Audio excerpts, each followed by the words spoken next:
Namaste guys, Assalamu alaikum and Navudai. This is Shetu and this And is this is Shudha. so welcome to new reaction video. So guys, basically today we are going to react on a video and the title name is Aapki Adalat and of course সেখানে আজকে আছে হচ্ছে Narendra Modi sir. So super excited reaction करने के लिए and guys all credit goes to Indian TV. Please subscribe our YouTube channel and subscribe our YouTube channel guys. Please subscribe करो.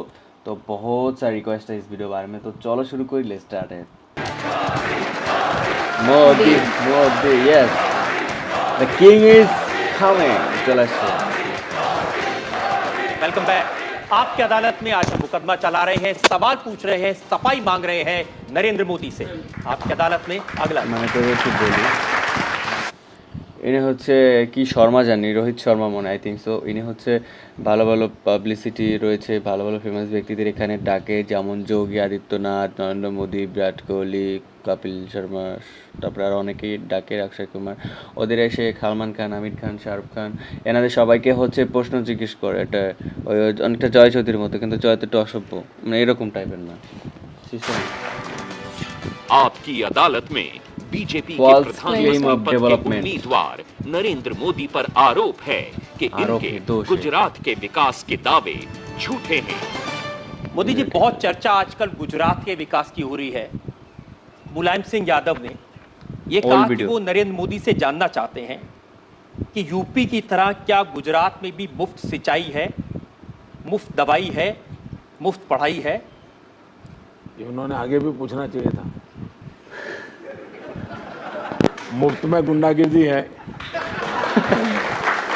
मुफ्त में निर्दोषों की हत्याएं हो रही है, ये भी बोल देना चाहिए था उन्होंने. उन्होंने तो तब कहा जब आपने कहा कि सरकार चलाने के लिए 56 इंच का सीना चाहिए. मैंने उनको ये कहा था, मुलायम सिंह जी ने ये कहा कि हम उत्तर प्रदेश को गुजरात नहीं होने देंगे. तो मैंने उनको कहा कि नेताजी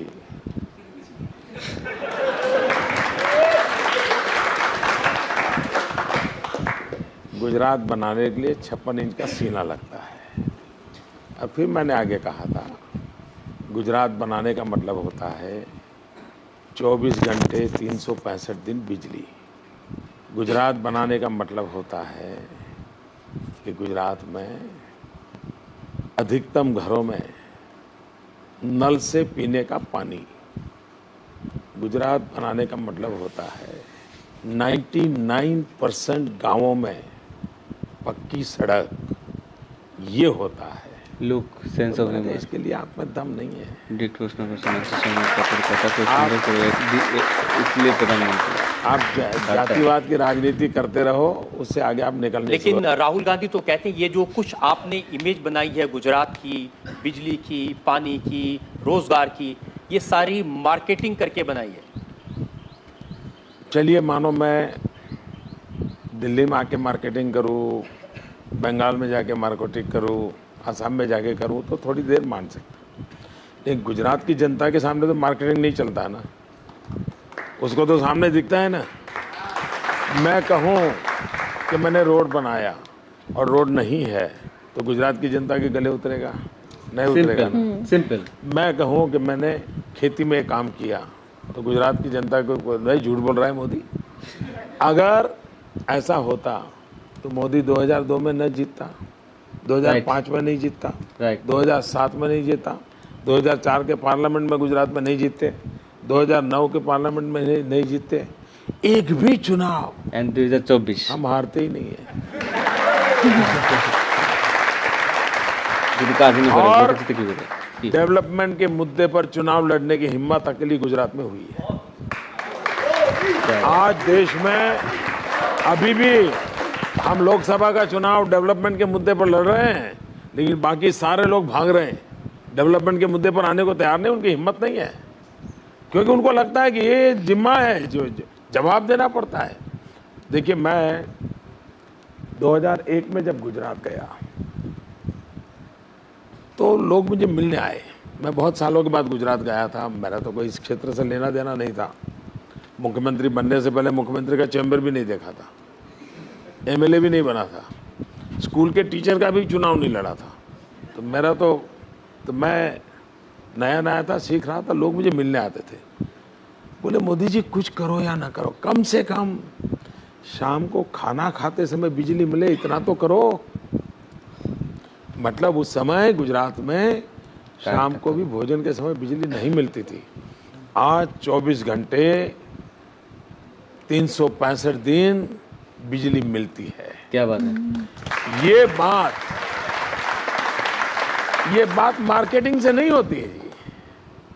उसके घर में स्विच ऑन करे और जब बल्ब जलता है तो फिर उसको लगता है हाँ यार मोदी सही बोल रहा है। राइट।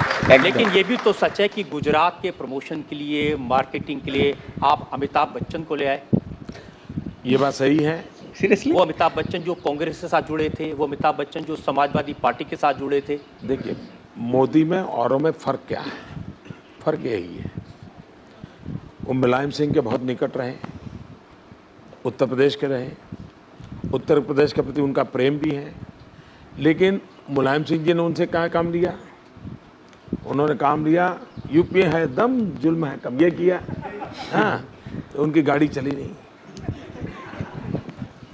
अमिताभ बच्चन का उपयोग क्या करना चाहिए, इसके लिए समझ चाहिए। मैंने क्या उपयोग किया? मैंने उनको गुजरात की बात बता, वो गुजरात सरकार की बात नहीं बताते, वो कच्छ के रेगिस्तान की बात बताते हैं, हैंडीक्राफ्ट की बात बताते हैं, वहाँ की जीवन शैली की बात बताते हैं। और ये सोच अगर मेरे पास है तो यही तो मेरा काम है कि अमिताभ बच्चन जी से भी, वरना मैं भी उनके बगल में तस्वीर निकलवा करके राजनीति कर लेता, लेकिन मैं वो नहीं करता हूँ। मेरे गुजरात की भलाई के लिए अमिताभ बच्चन जी का जो उपयोग हो सकता है वो करना चाहिए। और अब तक पिछले 5-6 साल से मेरे साथ काम कर रहे हैं, कभी भी न उनकी तरफ से पॉलिटिकल बयान गुजरात का आया होगा, न मेरी तरफ से कभी उनका नाम पॉलिटिकल बयान में आया होगा। ये बिल्कुल संयम हमने बरता है। और दूसरी बात, मैं सार्वजनिक रूप से कहना चाहूँगा, जब ये मैंने उनके सामने प्रपोजल रखी कि मुझे गुजरात का टूरिज्म प्रमोट करना है, आप मेरी मदद कीजिए, उन्होंने कहा मोदी जी मेरी आवाज़, मेरा चेहरा मैं आपको देता हूँ, आप उपयोग कीजिए। क्या बात है। Nice nice nice. फिर हमारे अफसरों ने उनसे बातचीत शुरू करी। उन्होंने कहा नहीं, मैंने मोदी जी को वादा किया मैं एक नया पैसा नहीं लूँगा। और आप जानते हैं एक नया पैसा लेते हैं। अमिताभ सर, गुजरात के टूरिज्म का काम जो अमिताभ जी कर रहे हैं, एक नया पैसा उन्होंने लिया नहीं है। और मैं इसके लिए उनका बहुत बहुत अभिनंदन करता हूँ।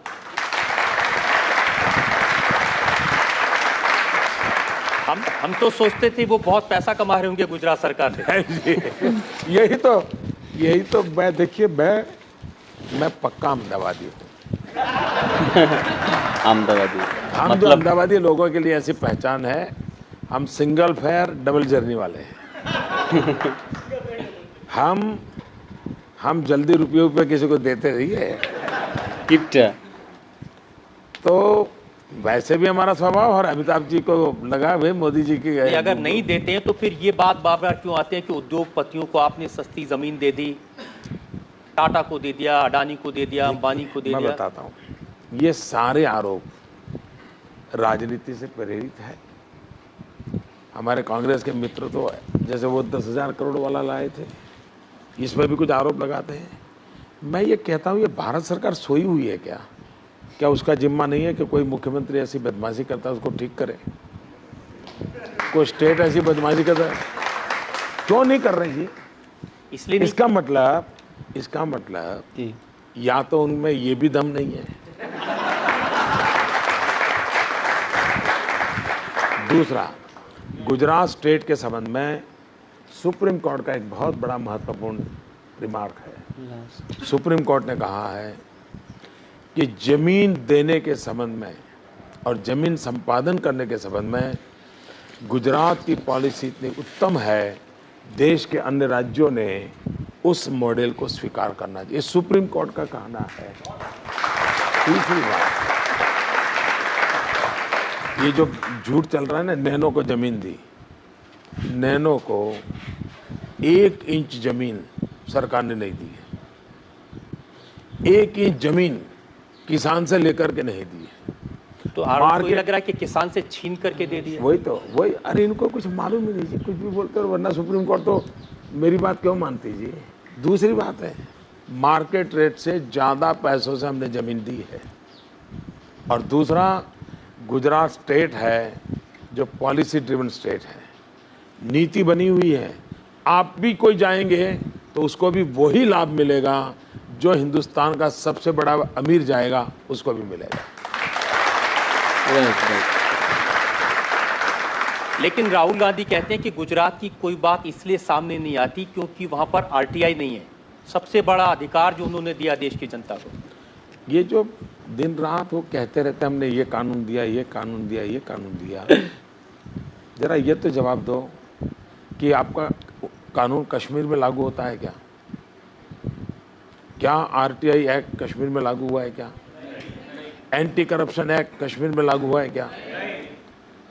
राइट टू एजुकेशन कश्मीर में लागू हुआ है क्या? जरा पहले अपने गरिबान में देखो, फिर औरों को कीचड़ उड़ाओ। दूसरी बात है, गुजरात में आरटीआई है, गुजरात में आरटीआई के अंदर फुल फ्लेज काम चल रहा है और गुजरात आरटीआई के खिलाफ अभी तक एक भी शिकायत आई नहीं। जो जातिकरण राजनीतिक है, इससे हम कब बाहर आएंगे? जब तक हम इसी में उलझे रहेंगे हमारा देश विकास नहीं कर सकता। जातिवाद का जहर ये समाज को तोड़ता है। हाँ, किसी जाति का गौरव होना वो बुरी चीज़ नहीं है, वो कभी कभी ताकत देती है, लेकिन जातिवाद का जहर जो है, जो नफरत पैदा करता है, उससे किसी का भी भला नहीं होता है और हमने देश को उससे बचाना होगा। लेकिन सोनिया जी तो कहती हैं आप जहर की खेती कर रहे हैं। सोनिया देखिए, गांधी जयपुर के अंदर करीब जून जुलाई महीने में, लास्ट जून जुलाई में करीब मैंने अनुमानित। कांग्रेस पार्टी का अधिवेशन था।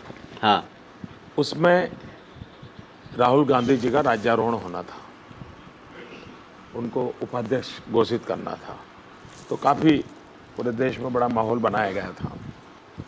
उस दिन राहुल गांधी ने जो भाषण किया, आपके पास पुरानी क्लिपिंग होगा तो दिखा देना बाद में, उसमें उन्होंने कहा कि मैं आज सुबह जल्दी जल्दी उठ करके मम्मी के कमरे में गया था, मम्मी की आंख में आंसू थे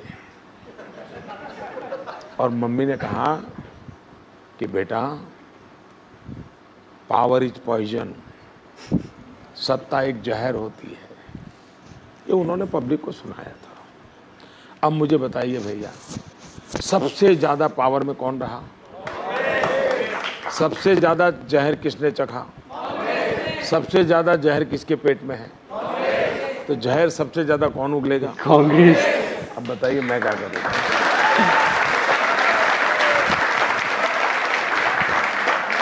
देखिए, सच ये है कि अगर आज के इलेक्शन कैंपेन को देखते हैं तो मौलाना मदनी ने एक बड़ी बात कही। उन्होंने कहा कि नरेंद्र मोदी का नाम लेकर के मुसलमानों को डराया जा रहा है। आप एकता की बात कर रहे हैं, लेकिन आपके नाम से देश टूट सकता है। मेरे नाम से नहीं टूट सकता है, इस प्रकार के लोग जो बोल रहे हैं उनसे टूट सकता है, उन्हीं से टूट रहा है। वही तो कह रहे हैं मदनी जी, अगर ये कह रहे हैं तो मोदी तोड़ रहा है ऐसा नहीं कह रहे, वो ये कहता है ऐसा बोलने वाले तोड़ रहे हैं, ऐसा कह रहे हैं। वो कह रहे हैं कि नरेंद्र मोदी का नाम लेकर के मुसलमानों को डराया जा सकता है। तो मोदी में ऐसा क्या है कि मुसलमान डरते हैं उससे? गुजरात में हमारा अनुभव है कि मोदी का नाम लेने से डरते नहीं है, और ज़्यादा उत्साहित होते हैं, काम करने में लग जाते हैं।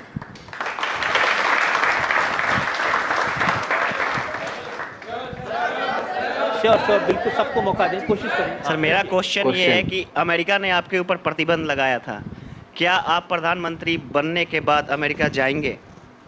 ऑफ कोर्स, क्यों नहीं? 2005 में जब ये वीज़ा को लेकर के मेरे साथ जो कुछ भी हुआ, उस दिन मैंने प्रेस को मिला था मैं, और उस दिन मैंने स्टेटमेंट किया था।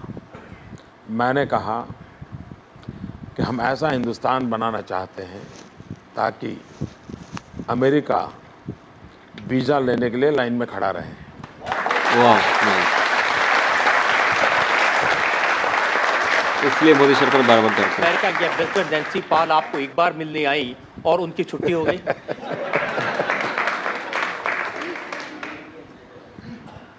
अब ये खोज का विषय है, शायद पत्रकार लोग जल्दी खोज पाएंगे। एक और ब्रेक के लिए मुझे रुकना है और ब्रेक के बाद आपकी अदालत में नरेंद्र मोदी पर इल्जाम और सवाल का एक और। हर पोस्टर पर मोदी का नाम होता है, ऐसा लग रहा है कि भारतीय जनता पार्टी में कोई दूसरा नेता बचा ही नहीं है। हम एक टीम है, एक बहुत बड़ी टीम है।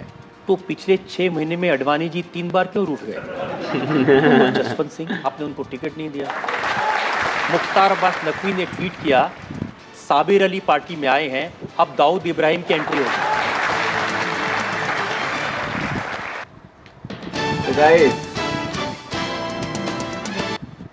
তো গায়স তো যাই হোক গাইজ, নেক্সট পার্ট খুব তাড়াতাড়ি দেখবো, যদি তোমরা দেখতে চাও অবশ্যই কমেন্ট করে জানাও। তো খুব ভালো ছিল। আর হচ্ছে সেন্স অফ হিউমার দেখো মোদিজির, দেখ, কারণ তোর হুট করে তোর একটা প্রশ্ন করলো, প্রশ্নের অ্যান্সার তাহলে কী দিবে সেটা আমার তো প্ল্যান দরকার, সেটা ইনস্ট্যান্ট দিয়ে দিচ্ছে। আর সেই কারণে তিনি একজন রাজনৈতিক ব্যক্তি, আর তার জন্য তিনি একটা দেশের প্রধানমন্ত্রী। বুঝতে হবে, একটু কোয়ালিটি থাকবে সবার থেকে ডিফারেন্ট, তো তার জন্য তো হবেই প্রধানমন্ত্রী, তাই না?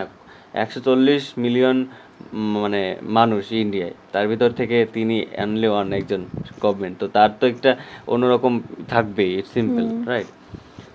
তো গাইস, ভালো ছিল, অনেক ভালো লাগছে। আর once again thank you so much for watching.